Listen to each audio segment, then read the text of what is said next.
করব 14 সালের অঙ্কটা। A manufacturing concern the produce the their product by processing raw material থেকে প্রোডাক্ট তৈরি হয়। দেখেন the following particulars are available for a particulars month. এখানে সেপারেশন কস্ট দেওয়া আছে এ বি সি আর টোটাল গ্র্যান্ড টোটালও দেওয়া আছে। ডাইরেক্ট মেটেরিয়াল সরাসরি 42,000 টাকা, এটা জয়েন্ট কস্ট। আলাদাভাবে দিলে সেটুক ফার্দার কস্ট হইতো। ডাইরেক্ট লেবার আওয়ার্স 9,000 টাকা, 22,000 টাকা, 28,000 টাকা। 28 আর 22 40 আর 9 49,000 টাকা, কিন্তু দেওয়া আছে কত 94,000 টাকা। এই যে অতিরিক্ত দেওয়া আছে এটা জয়েন্ট কস্ট।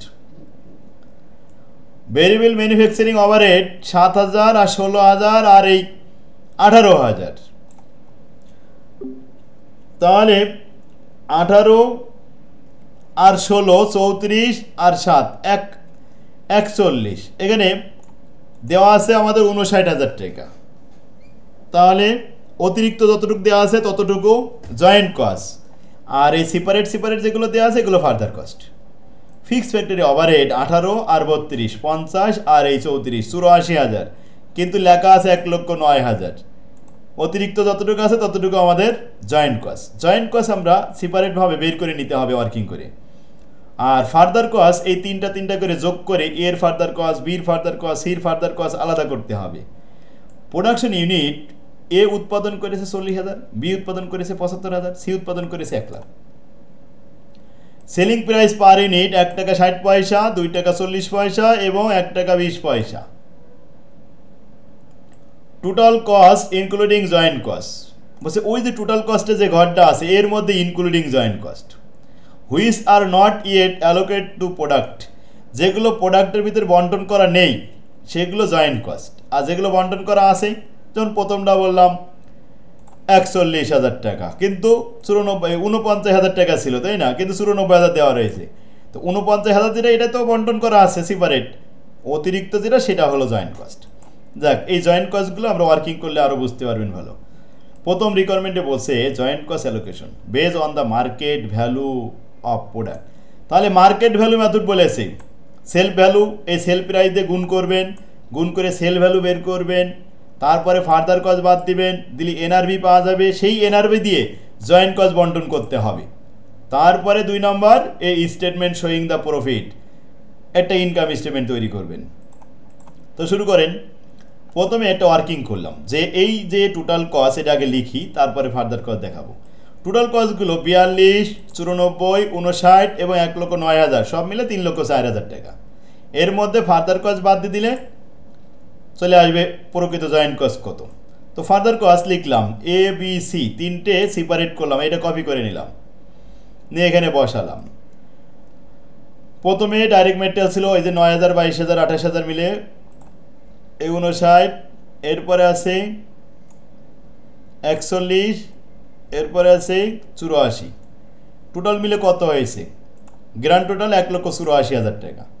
দেখেন total cost 3,04,000, further cost total হয়েছে 1,84,000। 3,04,000 থেকে 84,000 বাদ দিলে জয়েন্ট কস্ট প্রকৃত 1,20,000 টাকা। এইটাই বন্টন হবে এনআরবি মেথড অনুযায়ী। প্রথমে এবিসি লিখলেন, প্রোডাকশন ইউনিটের সংখ্যা লিখলেন, এরপরে সেল প্রাইস গুণ করেন, গ্রোস সেল বেরিয়ে আসলো 64, 1,80,000 এবং 1,20,000। এরপরে ফার্দার কস্ট, উপরে ফার্দার কস্ট লেখা হয়েছে এই যে ওয়ার্কিংয়ে 34, 70 আর 80 বাদ দেওয়ার পরে এনআরবি পেয়ে গেলাম। এই এনআরবি কত? 1,80,000। এখন আমরা জয়েন্ট কস্ট বন্টন করবো 1,20,000 টাকা। 1,20,000কে 1,80,000 দিয়ে ভাগ করব, 30,000 দিয়ে গুণ করব, তাহলে 20,000 টাকা আসবে।